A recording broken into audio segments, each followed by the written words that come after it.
సంబంధించి అని విచారణలో తేలింది. అసలు ఈ సౌత్ గ్రూప్ అంటే ఏమిటి? ఇదేం కంపెనీ నేమ్ కాదు. అండ్ ఈడీ వాళ్ళు ఈ 4 పర్సన్స్ని సౌత్ గ్రూప్గా అనౌన్స్ చేశారు.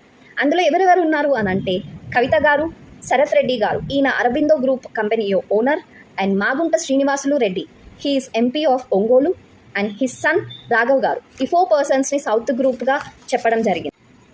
మరి ఇప్పటి వరకు కవిత గారిని ఈడీ వాళ్ళు ఎందుకు అరెస్ట్ చేయలేదు అన్న క్వశ్చన్కి వస్తే, ఏదైతే షేర్ ఇండోస్పిరిట్ కంపెనీలో కవిత గారికి ఉంది అని చెప్తున్నారో అది కవిత గారి పేరు మీద ఎక్కడా లేదు.